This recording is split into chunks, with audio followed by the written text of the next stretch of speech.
Assalamu alaikum friends. Allahumma salli ala Sayyidina Muhammad wa ala ali Muhammad. Hope you are doing well. Today we will discuss syllabus of SPSC Municipal Officer and Town Officer. ये jobs बहुत ही ज़्यादा अहम हैं क्योंकि जो recent हमने trend देखा है गवर्नमेंट का, उसके अंदर 17 ग्रेड की इस तरीके की जॉब्स गवर्नमेंट की तरफ से ज़्यादा ऑफर नहीं होती। तो this is a golden opportunity for you guys to grab a government job and serve government in a good manner. तो मेरा जो एम है वो यही है कि आप जैसे टैलेंटेड लोग गवर्नमेंट इदारों में जाएं, सर्व करें ताकि हमारे मुल्क को आगे प्रोग्रेस मिले।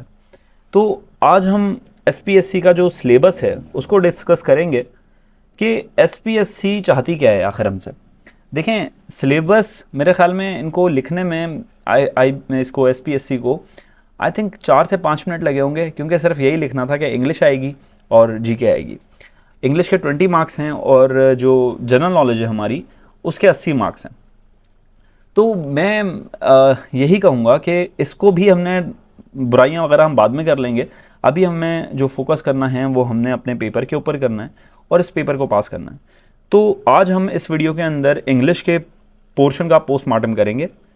सेकंड जो 80 नंबर का पोर्शन है उसको भी हम वीडियोस के अंदर तोड़ तोड़ के आज एक और वीडियो डालूंगा मैं और कल भी डालूंगा। पूरा सिलेबस आपको डिफाइन करके दे देंगे कि आपके इन 3 से 4 वीडियोस देख के 15 नंबर कंफर्म हो जाएंगे। इस बात की मैं गारंटी दे रहा हूँ आप लोगों को।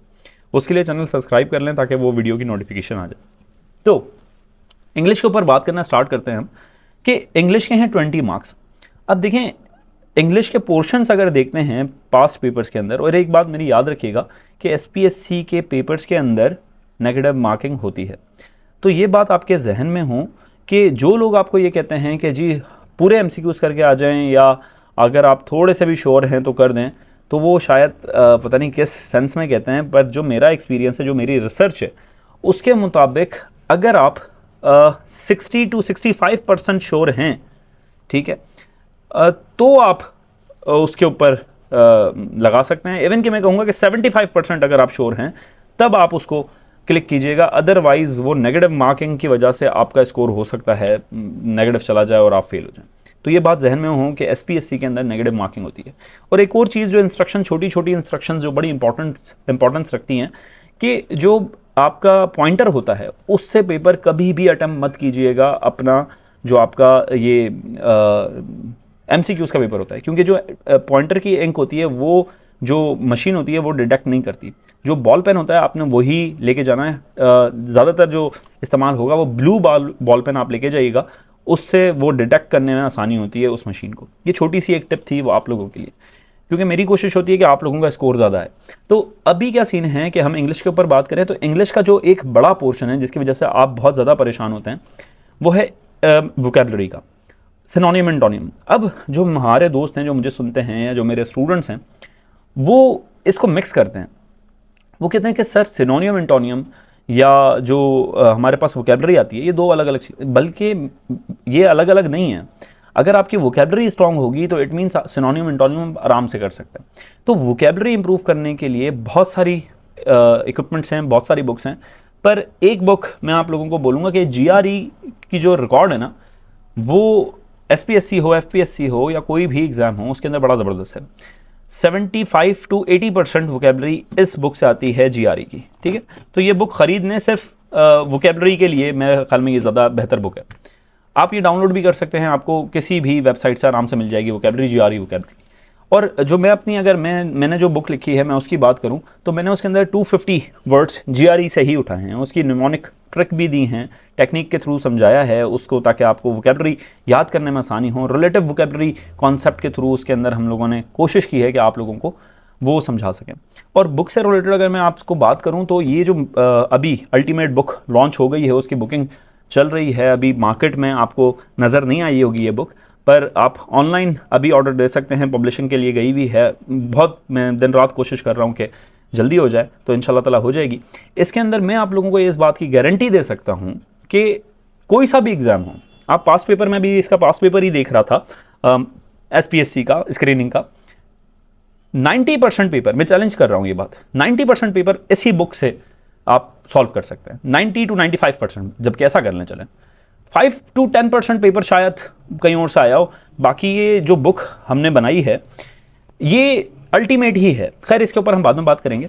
तो ये जो इंग्लिश का पोर्शन है वोकैबलरी हो गई। वोकैबलरी के बाद जो बड़ा तंग करता है पोर्शन वो है आपका एरर रिडक्शन का। तो एरर रिडक्शन को सॉल्व करने की तीन बहुत सारे उसके अंदर चीज़ें आती हैं। रूल्स थोड़े से देख लें। अब रूल्स जो ज़्यादातर इस्तेमाल होते हैं वो 19 से 20 सिर्फ रूल्स हैं इंग्लिश के, जो कि घुमा फिरा के वही इस्तेमाल कर रहा होता है। मैं 3 बता देता हूं ताकि आपको आइडिया हो जाए और आप दूसरे सर्च करने लग जाएं।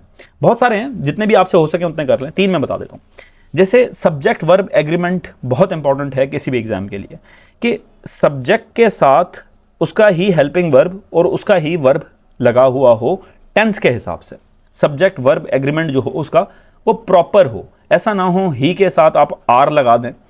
इस टाइप की जो गलतियां हैं वो एडवांस लेवल पे एसपीएससी पूछता है आपसे। सब्जेक्ट वर्ब एग्रीमेंट का एक टॉपिक पढ़ लीजिएगा। दूसरा जो बहुत ही मैं आपको बैट कर सकता हूं वो टॉपिक आता है, हमेशा हर पेपर में आता है, वो आता है कंडीशनल सेंटेंसेस का।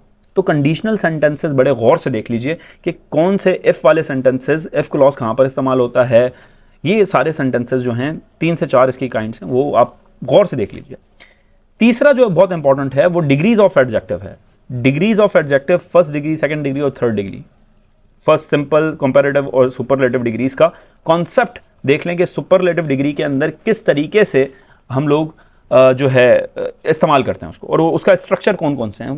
मैक्सिमम 1.5 घंटे में आप ये तीनों चीज़ें कर लेंगे और इस बात की मैं गारंटी दे सकता हूं कि आपके 3 से 4 मार्क्स हमेशा हर पेपर के अंदर कंफर्म हो जाएंगे। इसके बाद जो बहुत ही फेवरेट सा टॉपिक है वो प्रीपोजिशन है। और प्रीपोजिशन एसपीएससी कैसे देता है, तो वहां पर एक अल्फाज इस्तेमाल होता है, words followed by appropriate prepositions.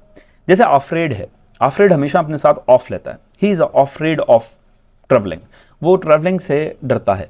Afraid with नहीं होगा। तो ये आपने जहन में रखना है। एक लिस्ट आप लोग इंटरनेट से भी निकाल लें कि words followed by appropriate preposition, ये 100-150 वर्ड्स रट्टा मार लें इनका, कि वो वर्ड्स अपने साथ वही प्रीपोजिशंस इस्तेमाल करते हैं हमेशा। आई होप इंग्लिश के थोड़ी सी आप लोगों को हेल्प मिल गई होगी। इंग्लिश के अंदर एक और एनालॉजीज़ का भी सवाल कभी कभी एसपीएससी देता है। एनालॉजीज़ प्रैक्टिस से आती हैं और उसके लिए आपको प्रैक्टिस करनी पड़ेगी। यूट्यूब पे भी काफ़ी वीडियोस पड़ी हुई हैं। एक एक टॉपिक को अलग अलग प्रिपेयर कीजिएगा इंग्लिश के, क्योंकि देखें इंग्लिश का जो जनरल इंग्लिश लिखी हुई है, जनरल इंग्लिश में कुछ भी दे सकते हैं, रीडिंग कॉम्प्रिहेंशन भी डाल सकते हैं, इनके पास डोमेन है क्योंकि इन्होंने स्पेसिफाई नहीं किया हुआ।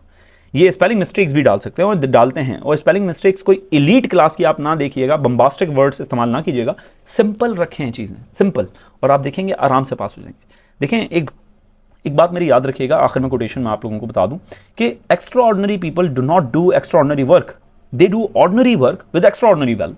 तो ऑर्डिनरी वर्क करें पर एक्स्ट्रा ऑर्डिनरी वेल करें। आई होप वीडियो का कॉन्सेप्ट आप लोगों को समझ में आ गया होगा। नेक्स्ट वीडियो में जनरल नॉलेज से बनाऊंगा रिलेटेड, उसके ऊपर हम पोस्टमार्टम करेंगे। जब तक अपना ख्याल रखें। इंग्लिश के कुछ पार्ट्स रह गए, वीडियो लंबी हो गई, इस वजह से मैं नहीं बता रहा वो, तो इंशाल्लाह ताला नेक्स्ट वीडियो में आप लोगों से गपशप करेंगे। अपना बहुत ख्याल रखें, मुझे दुआ में याद रखिएगा। अल्लाह हाफ़िज़।